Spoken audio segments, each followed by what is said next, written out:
Now let's have a look at the remaining two vowels, E and O.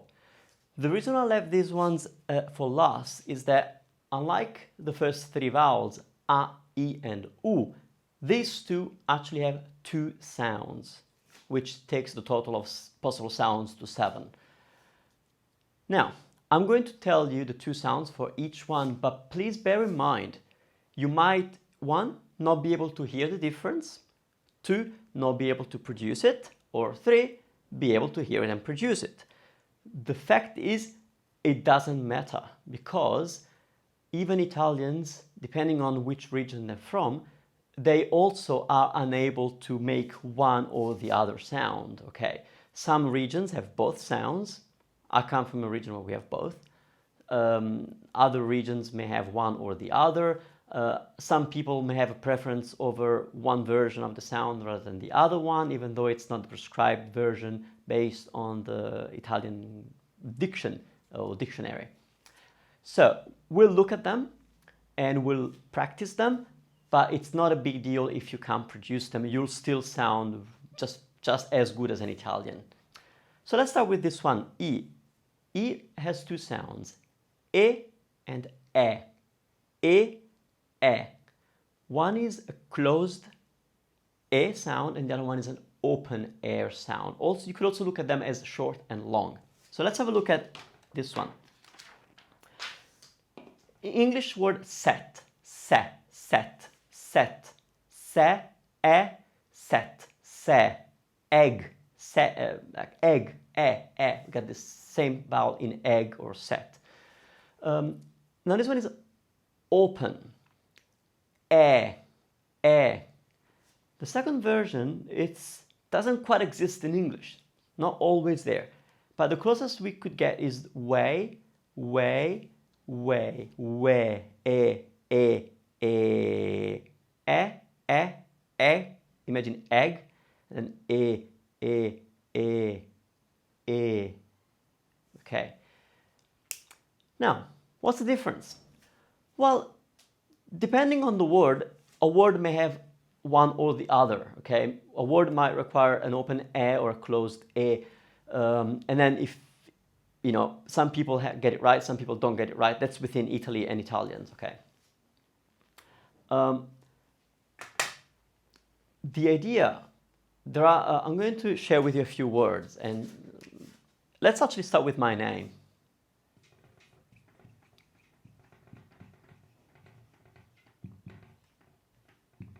Okay, that's my full name, Emanuele.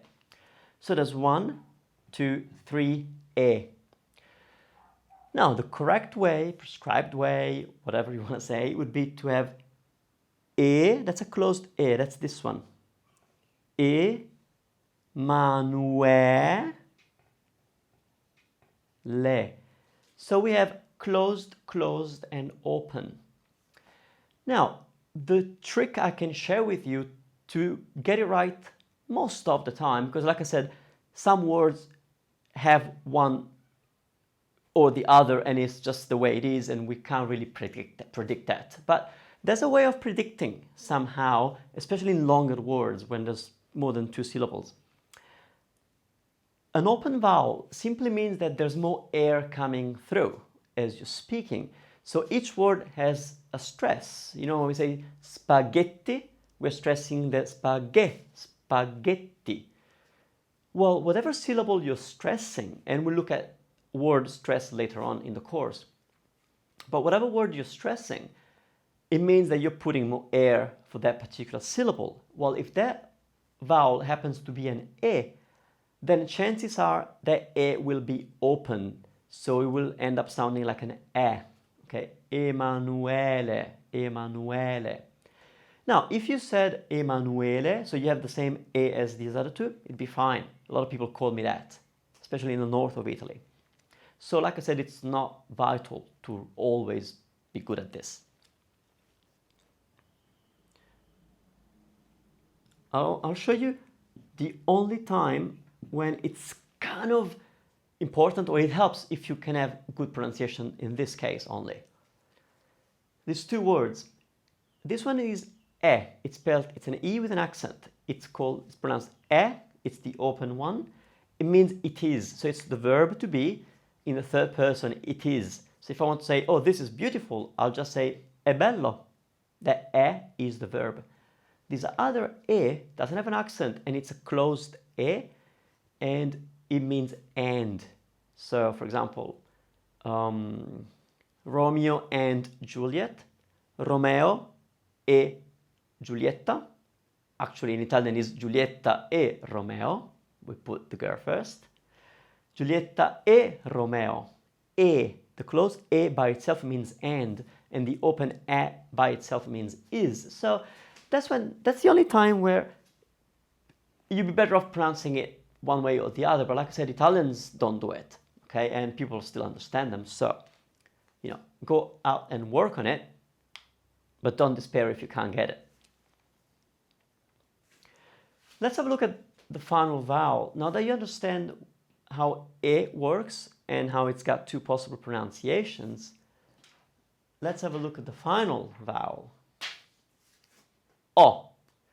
O also has two sounds, an open one and a closed one. Let's start with the open one. It's like the English word cost.